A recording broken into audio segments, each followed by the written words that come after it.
शिक्षा मंत्री के पास इतनी फुर्सत है कि बच्चों में जहर खोलें, समाज में जहर खोलें, समाज में बंटवारे की राजनीति करें, पर इतनी फुर्सत नहीं है कि मुजफ्फरपुर में इतने बच्चे मारे गए, वहां पर जाकर उन पीड़ित परिवारों से मिलने। ऐसे में शिक्षा मंत्री के पास पूरा समय है रामचरितमानस को कोसने के लिए, और निरंतरता में कोसते रहे हैं। ये शर्म आनी चाहिए इनको। पोटेशियम साइनाइड, कैसे शब्दों का आप इस्तेमाल कर रहे हैं? जानकारी भी है इनको, शिक्षा मंत्री जाके पूछेगा पोटेशियम साइनाइड का क्या है केमिकल फॉर्मूला। जानकारी कुछ है नहीं इन लोगों को, खुद इन लोगों को शिक्षा का पूरी तरीके से अभाव है, ज्ञान किसी बात का है नहीं, और बड़ी बड़ी बातें, टर्मिनोलॉजी कहीं से इन्होंने सुन ली होगी, पोटेशियम साइनाइड। भाई, बिहार के शिक्षा मंत्री ने एक बार फिर से रामचरितमानस पर सवाल उठाया है। उन्होंने रामचरितमानस को पोटेशियम साइनाइड तक कह दिया है। अभी हमारे साथ बात करने के लिए जमुई सांसद चिराग पासवान है। चिराग पासवान जी, बिहार के शिक्षा मंत्री लगातार रामचरितमानस पर सवाल खड़े कर रहे हैं, अब तो उन्होंने पोटेशियम साइनाइड कह दिया है। बताइए, शर्म आनी चाहिए ऐसे शिक्षा मंत्री को। शिक्षा मंत्री के पास इतनी फुर्सत है कि बच्चों में जहर खोलें, समाज में जहर खोलें, समाज में बंटवारे की राजनीति करें, पर इतनी फुर्सत नहीं है कि मुजफ्फरपुर में इतने बच्चे मारे गए, वहां पर जाकर उन पीड़ित परिवारों से मिलने, और भविष्य के लिए कोई ऐसी रणनीति तैयार करें कि कम से कम ऐसी घटना दोबारा हमारे प्रदेश में ना घटे। हमारे मुख्यमंत्री कल उस जगह पर थे, उसके बावजूद उनके पास फुर्सत नहीं थी कि वो जाके पीड़ित परिवारों से मिले। और ये लोग विकास की बात करते हैं। मुख्यमंत्री जो बोलते हैं हम तो इतना काम किए, कुछ लोगों को दिखता ही नहीं। ये है आपका विकास का कार्य? 18 साल के बाद भी आज भी अगर मेरे बच्चों को 9 पे बैठ कर जाना पड़ता है विद्यालय के लिए, ये इनका विकास का कार्य है? हम लोग अपने पिता दादा के जमाने में सुनते थे, मेरे पिता बोलते थे कि कैसे हम 2 नदी पार करके जाते थे शिक्षा हासिल करने। तो भैया, कौन से हालात बेहतर हो गए आज की तारीख में? और ऐसे में शिक्षा मंत्री के पास पूरा समय है रामचरितमानस को कोसने के लिए, और निरंतरता में कोसते रहे हैं। ये शर्म आनी चाहिए इनको। आस्था से जुड़ा ये विषय छोड़ दीजिए ना लोगों की आस्था पे। शिक्षा मंत्री होने के नाते आपकी जिम्मेदारी बनती है कि समाज में एकता का भाव आप उत्पन्न करें। तमाम समाज के लोगों को, तमाम धर्म के लोगों को, हर जाति संप्रदाय से आने वाले लोगों को एकजुट करें। पर ऐसे में एकजुटता का भाव देने की बजाय अगर हमारे प्रदेश के शिक्षा मंत्री लोगों में ही बंटवारे की भावना उत्पन्न करने लगे, तो ऐसे में समाज का या बच्चों के भविष्य का होगा क्या? और पोटेशियम साइनाइड, कैसे शब्दों का आप इस्तेमाल कर रहे हैं? जानकारी भी है इनको, शिक्षा मंत्री जाके पूछेगा पोटेशियम साइनाइड का क्या है केमिकल फॉर्मूला। जानकारी कुछ है नहीं इन लोगों को, खुद इन लोगों को शिक्षा का पूरी तरीके से अभाव है, ज्ञान किसी बात का है नहीं, और बड़ी बड़ी बातें, टर्मिनोलॉजी कहीं से इन्होंने सुन ली होगी, पोटेशियम साइनाइड। भाई, बहुत बड़ा वाला जहर है, ये तुरंत प्रभाव करता है। अरे भैया, अगर इतना ही करता तो अभी तक जितने सनातनी हैं या रामचरितमानस में जितने लोग विश्वास करते हैं, सबके सब समाप्त हो गए होते अगर ये पोटेशियम साइनाइड होता। पोटेशियम साइनाइड का जहर ऐसे शिक्षा मंत्री घोलते हैं जब वो ऐसी बातें करते हैं। ये गलत शिक्षा समाज में हमारे बच्चों के भीतर दी जा रही है। पहले उन्होंने मोहम्मद पैगंबर को मर्यादा पुरुष कहा था, उसको लेकर के क्या?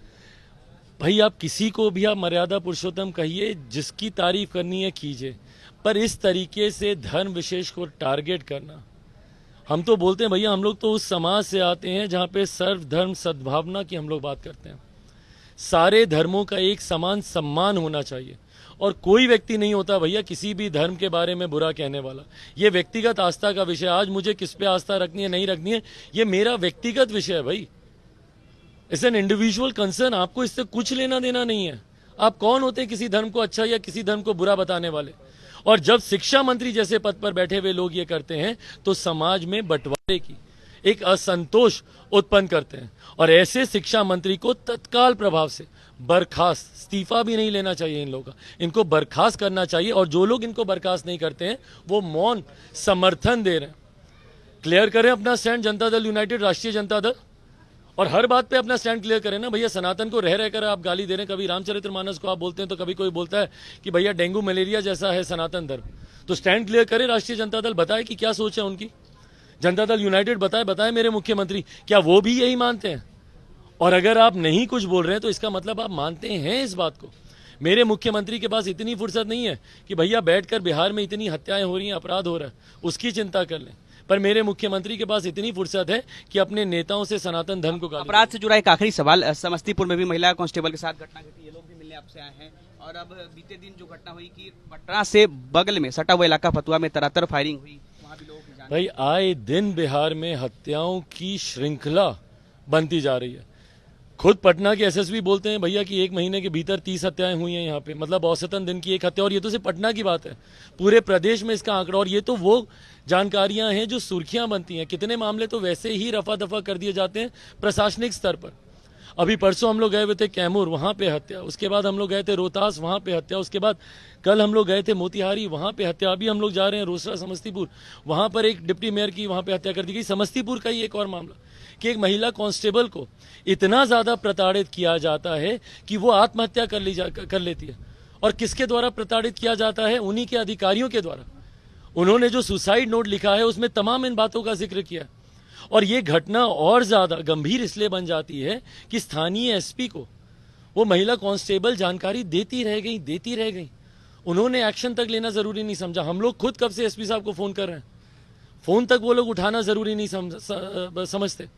तो जो अपने कांस्टेबल का फोन नहीं उठाते, क्या ऐसे अधिकारी आपको लगता है कि आम जनता का फोन उठाएंगे?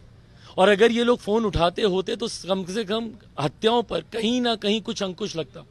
पर क्योंकि ये लोग खुद इतने उदासीन हैं इन तमाम विषयों को लेकर, यही कारण है कि बिहार में आज अपराध रुकने का नाम नहीं ले रहा।